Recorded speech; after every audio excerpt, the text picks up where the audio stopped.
क्या ये युगावर्तन का समय है? हेलो फ्रेंड्स, क्या ये युगावर्तन का समय है? क्या ये सच में दो युगों के बीच का संधिकाल चल रहा है? क्या कलयुग सच में जा रहा है और सतयुग आ रहा है? तो इसका उत्तर है हाँ। वास्तव में कलयुग अभी नहीं बल्कि 600-700 वर्ष पूर्व से ही जाने की प्रक्रिया में चल रहा है और सतयुग आने की प्रक्रिया में चल रहा है। इस बीच में भारत ने स्वतंत्रता संग्राम को जीता है और बहुत से संतों और विद्वानों ने गोस्वामी तुलसीदास, कबीरदास, चैतन्य महाप्रभु, हरिदास, कृष्णदास, मीराबाई, विवेकानंद, रामकृष्ण परमहंस और भी हजारों नाम हैं जिन्होंने भारत भूमि पर अवतरित होकर रूढ़ियों को समाप्त करने का पूर्ण प्रयास किया है और अभी भी हम उसी दिशा में बढ़ रहे हैं। और इस समय बाल विवाह, सती प्रथा, बहुविवाह, 3 तलाक ऐसी बहुत सी रूढ़ियाँ समाप्त हो चुकी हैं, पर दहेज हत्या, भ्रूण हत्या और बलात्कार बहुत बढ़ गया है, जो जाते हुए कलयुग की आखिरी बाजी है, आखिरी विनाश लीला है। इस समय प्राकृतिक आपदाएं बढ़ गई हैं क्योंकि प्रकृति मनुष्यों की भोगवाद की प्रवृत्ति को लील जाना चाहती है। इस समय ईश्वर धरती पर आ गए हैं और बहुत से खंड प्रलय हो रहे हैं, जैसे कि बहुत सी भविष्यवाणियाँ प्रसिद्ध भविष्यवक्ताओं द्वारा की गई हैं वो सत्य हो रही हैं। बहुत से लोग सोशल मीडिया में इस समय इस तरह की सूचनाओं को तीव्रता से चला भी रहे हैं। आइए कुछ प्रमाण भी जानते हैं कि ये समय युगावर्तन का है। प्रथम तो चारों धामों में मिलते नकारात्मक संकेत कि अब कलयुग की काली माया नहीं चलेगी। आडंबर वाली भक्ति अब स्वीकार नहीं होगी। रुपए देकर दर्शन करने वाली नीति ईश्वर को कभी प्रिय नहीं थी, पर ईश्वर की व्यवस्था थी। एक समयबद्धता होती है, उससे पहले सबको सुधरने का मौका देते हैं ईश्वर। पर मनुष्य समझ बैठा कि मूर्ति में बैठा ईश्वर ही सत्य है। अंतर्मन में बैठे ईश्वर को, सर्वव्यापी ईश्वर को भूलकर मनुष्य मूर्ति में बैठे ईश्वर के पीछे भागने लगा और इसके लिए वो ठगी बेईमानी से पैसे भी इकट्ठे करता है। मनुष्यों को ही भीड़ में ढकेल कर, धक्के मारकर, रौंदते हुए मनुष्य परमात्मा के दरबार में पैसा देकर दर्शन करता है और सोचता है कि मैं पुण्यात्मा हो गया हूँ, मेरे दोनों लोक सफल हैं। पर यह मनुष्यों का भ्रम है। नर में बैठे नारायण को छोड़कर, धक्के मारकर मनुष्य मूर्ति में बैठे नारायण को पाना चाहता है। अब ये नहीं चलेगा। दूसरा, इतने खंड प्रलय जो हर साल बढ़ते ही जा रहे हैं, मानो प्रकृति सारा भोगवाद पी जाना चाहती है, पर मनुष्य भोगों में इतना व्यस्त है कि उसे अपने आसपास होता हुआ हाहाकार भी दिखाई सुनाई नहीं देता। ईश्वर की इच्छा को ना समझकर बहुत से मनुष्य अभी भी छल, कपट, भ्रष्टाचार, अनाचार और आडंबर में लगे हुए हैं, क्योंकि वो समझते हैं कि सब सामान्य है, ये तो ऐसे ही चलता रहेगा। जितना जीवन बचा है उसमें अधिकतम भोगों को प्राप्त कर लिया जाए, यही सबसे बड़ा सुख है। आइए अब उन संकेतों को भी जानते हैं जो बहुत बड़े स्तर पर हो रहे हैं। धरती का पोल शिफ्ट हो रहा है। पूरे 7,80,000 साल बाद धरती अपना पोल, अपना चुंबकीय क्षेत्र परिवर्तित कर रही है।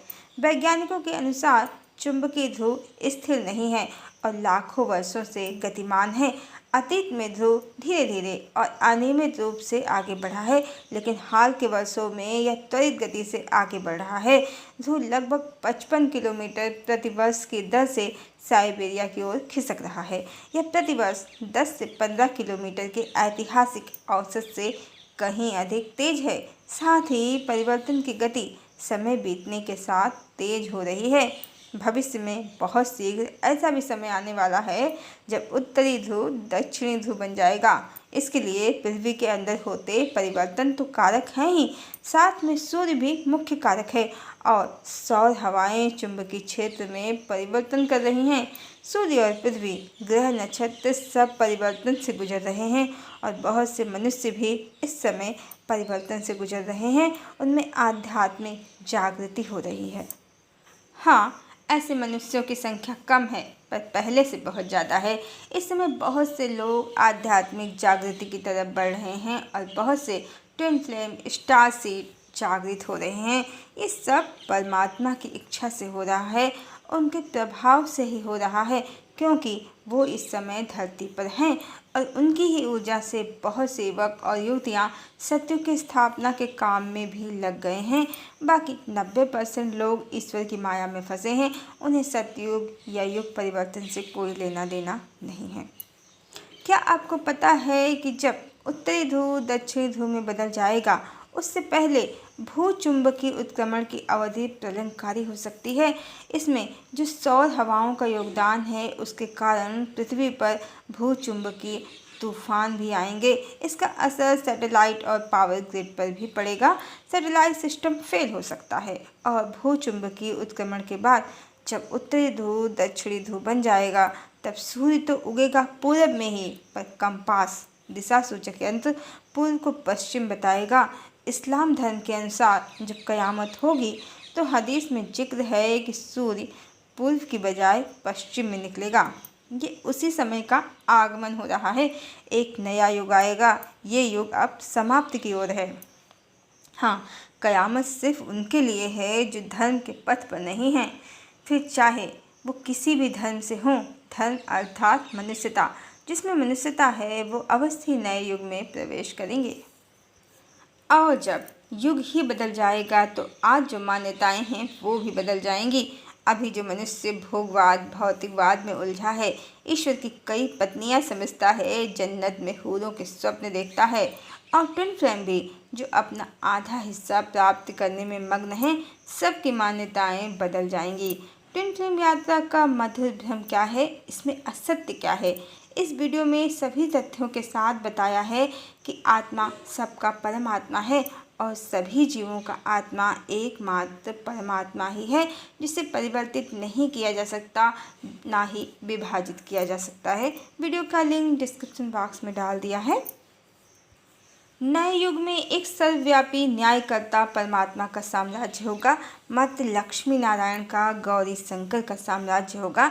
सारे नकली लोग, नकली देवियाँ सब इस प्रलय की अग्नि में भस्म हो जाएंगे। सीताराम और राधा कृष्ण, ब्रह्म और आदि शक्ति की ही एकमात्र सत्ता होगी। और फिर ट्विन फ्लेम हो या कोई भी, सबको ये सत्य पूर्ण रूप से ज्ञात हो जाएगा कि एकमात्र आदिशक्ति जगदम्बा और परमेश्वर उन्हीं की सत्ता है। संसार में चेतना सबकी एक ही है, कोई विभाजन नहीं हुआ है चेतना का। सबका लक्ष्य मात्र परमात्मा है और परमात्मा के अतिरिक्त कुछ अन्य जगत में है भी नहीं। तेरा मेरा, मेरा तेरा सब समाप्त हो जाएगा। कलयुगी मनुष्यों ने जो श्री कृष्ण अवतार में देवी राधा को, आदिशक्ति को भक्त गोपी बना दिया है और श्री कृष्ण की आसक्त रानियों को देवी लक्ष्मी का विस्तार बना दिया है, परमात्मा के स्त्री रूप के देवी लक्ष्मी के जो हजारों टुकड़े कर दिए हैं, आदिशक्ति की महिमा को गिरा दिया है, और ट्विन फ्लेम्स भी जो आत्मा के टुकड़े टुकड़े करने में लगे हुए हैं, सोलमेट कार्मिक हजारों आत्माओं की कल्पना करते हैं जो इस प्लैनेट से उस प्लैनेट से धरती पर उतर रही हैं। सबकी गलत मान्यताओं का इस कलयुग की समाप्ति के साथ ही अंत हो जाएगा और मूल मंत्र के अनुसार एक भगवान और उनकी एक भगवती, जिनसे ये सारा संसार रचा गया है, जो सबकी आत्मा है, सबकी चेतना है, इसी सिद्धांत की पुनर्स्थापना होगी। एक ही आत्मा सब में प्रकाशित हो रही है, इस सिद्धांत की पुनर्स्थापना होगी। भगवान यूं ही नहीं धरा पर आ गए हैं, लक्ष्मी नारायण दोनों ही इस समय धरा पर आ गए हैं। सब पुरानी व्यवस्था बदल जाएगी, पुरानी मान्यताएं बदल जाएंगी। देवी लक्ष्मी की महिमा से स्त्रियों को उनका पूर्ण अधिकार मिलेगा और नारायण की महिमा से पुरुषों में स्त्रियों के प्रति सम्मान, आदर, प्रेम, सुरक्षा और संरक्षण की भावना का उदय होगा। धरती के ध्रुव बदल जाएंगे, कंपास बदल जाएगा, मानक बदल जाएंगे, मान्यताएं बदल जाएंगी। आज जो चल रहा है समाज में सब उसके विपरीत होगा। भोगवाद, भौतिकवाद, व्याभिचार, अनाचार, अत्याचार के स्थान पर प्रेम, दया, क्षमा, करुणा, सहयोग, मनुष्यता का वर्चस्व होगा। नए युग की शुभकामना। हरिओम।